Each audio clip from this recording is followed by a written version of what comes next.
कृत्या सिद्धि या फिर कृत्या शक्ति के बारे में इस वीडियो में मैं चर्चा करने वाला हूं कि कैसे हमारा मन या फिर कैसे जो हम सोचते हैं वो होने लगता है हमारी आध्यात्मिक यात्रा के दौरान। अगर हमारी आध्यात्मिक यात्रा संकल्प के अधीन नहीं होती है या फिर संकल्प के हिसाब से नहीं चल रही होती है या फिर सही उद्देश्य के साथ हम अध्यात्म में नहीं आए होते हैं या फिर बदले की भावना के साथ अगर हमने आध्यात्मिक मार्ग का चुनाव किया होता है, तो किस तरह से जो कृत्या सिद्धि या फिर कृत्या शक्ति होती है वो काम करती है, ये एक बहुत ज्यादा इम्पोर्टेंट विषय है। तो अब वीडियो में आगे चलते हैं। जब हम ध्यान करने लगते हैं तो बहुत सारे साधकों को नींद आने लगती है। तो वो जो नींद आने लगती है उसका बेसिक और कॉमन कारण ये होता है कि हमने इस जन्म में या फिर पूर्व के किसी जन्म में अपनी नींद को मारकर कोई काम किया था। मतलब हमें बहुत तेजी से नींद आ रही थी, सोने का मन कर रहा था, लेकिन हम सो नहीं पाए थे, हमें कुछ और काम करना पड़ा था। तो वो जो नींद की प्यास होती है या फिर नींद की जो वासना होती है वो हमारे अवचेतन मन में छुपी हुई होती है या फिर बैठी हुई होती है।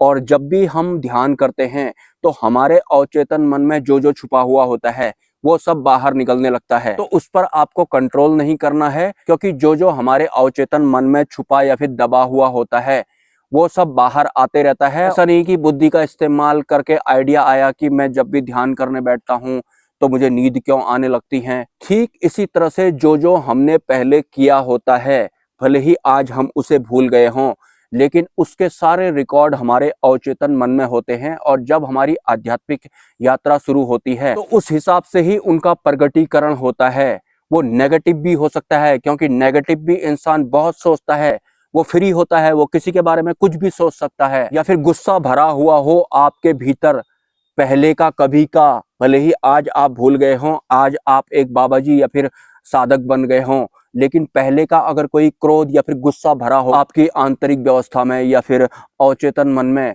तो वो क्रोध भी बाहर निकलता है। वो क्रोध ऐसा नहीं है कि आपको खुद क्रोध आएगा, आपको क्रोध वाली आकृतियां दिखाई पड़ेंगी। जब आप ध्यान करेंगे तो आपको लगेगा कि मैं तो किसी पर क्रोध नहीं करता हूं, तो फिर ये क्रोध वाली आकृतियां, गुस्सैल स्वभाव वाली आकृतियां मुझे क्यों दिखाई पड़ रही हैं। और हाँ, एक चीज और होती है, अगर बिना संकल्प के ही आप अध्यात्म के मार्ग पर हैं तो आपके अवचेतन मन में जो जो छुपा हुआ होता है वो नेगेटिव हो सकता है, वो क्रोध हो सकता है, वो काम हो सकता है, या फिर वो कुछ भी हो सकता है।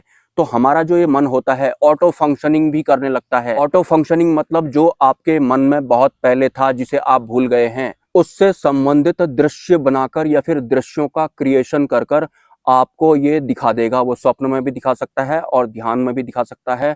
आपको समझ में नहीं आएगा कि ये जो मैं नहीं चाहता हूँ ये मुझे बिना मतलब के क्यों दिखाई पड़ रहे हैं। तो ये जो मन होता है ये ऑटो फंक्शनिंग भी करता है। इसी को कृत्या सिद्धि कहते हैं।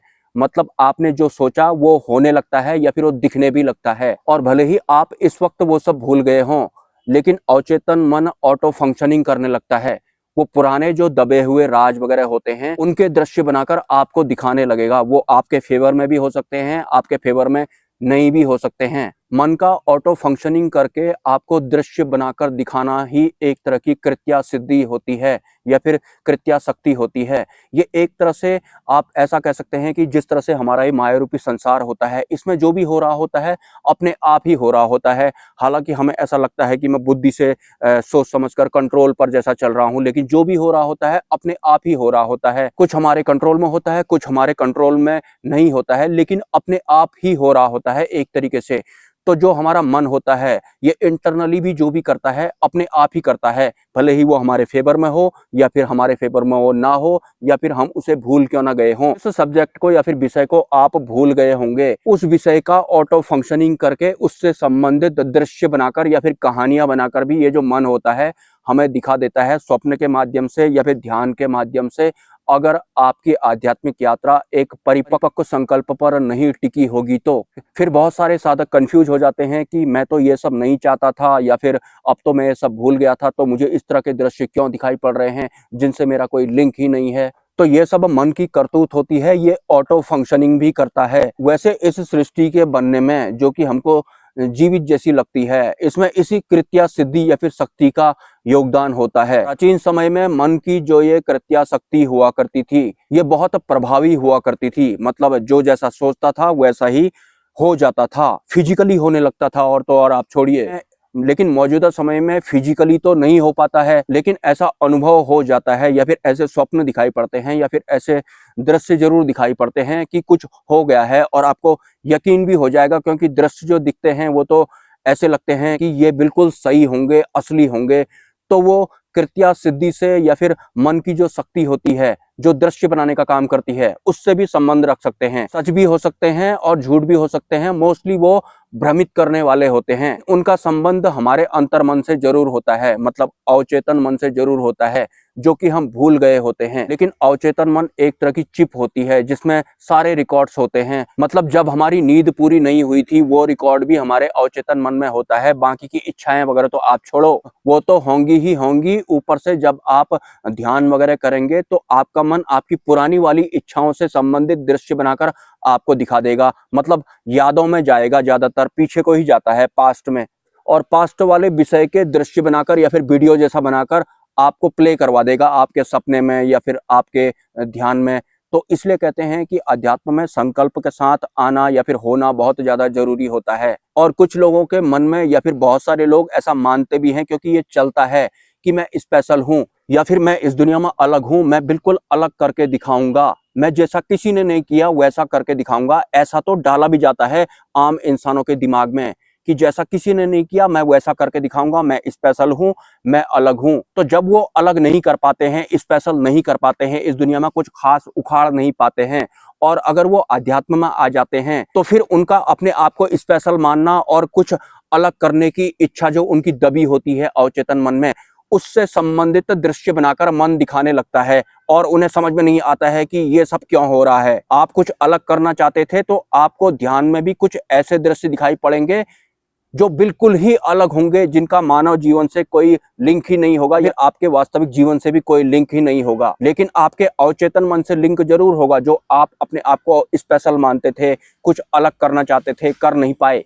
तो ध्यान के सभी दृश्य ओरिजिनल नहीं होते हैं। हमारे अवचेतन मन में जो भी छुपी हुई दबी हुई बातें होती हैं या फिर विषय होते हैं, मिक्सअप करके जो ये कृत्या शक्ति होती है, ये एक नई पिक्चर हमारे सामने रख देती है जो हमें समझ में नहीं आती है, हम कंफ्यूज हो जाते हैं। तो मन के इस मायाजाल से या फिर भ्रम से भी आपको बचना है, या फिर जागरूक रहना है, या फिर सचेत रहना है। वैसे बुद्धि और मन वाले इस माया रूपी संसार में हर कोई इंसान अपने आप को स्पेशल मानना चाहता है या फिर वो स्पेशल होना चाहता है, और एक दिन उसका यही स्पेशल होना भविष्य में उसके दुख के कारण में सहायक का काम करता है। जैसे कोई किसी का स्पेशल तरीके से बर्थडे सेलिब्रेट करता है, उसे एक बिल्कुल अलग जगह में ले जाता है, वहां पर मोमबत्ती वगैरह जलाता है, लाइटें जलाता है, कुछ अलग ही तरह के पटाखे वगैरह जला देता है। तो फिर वो जो फीमेल होती है या फिर जो मेल होता है वो खुश हो जाता है, उसे लगता है कि मैं कितनी स्पेशल हूँ, मेरा इतने खास तरीके से बर्थडे सेलिब्रेट किया गया है, मतलब उसके मन के जैसा किया गया है, उसे स्पेशल बनाया गया है। तो वो जो उसका दृश्य होता है वो कभी भूल नहीं पाते हैं, और भविष्य में जब उन्हें कोई दुख आ जाता है तो वो अपने यही वाले स्पेशल दिन की याद करते हैं कि आज मेरी जिंदगी झंड हो गई है, लेकिन एक वक्त मैं इतनी स्पेशल हुआ करती थी, किसी ने मेरा इस तरह से स्विमिंग पूल के चारों तरफ लाइट जला करके मेरा बर्थडे सेलिब्रेट किया था, मेरे वो दिन थे।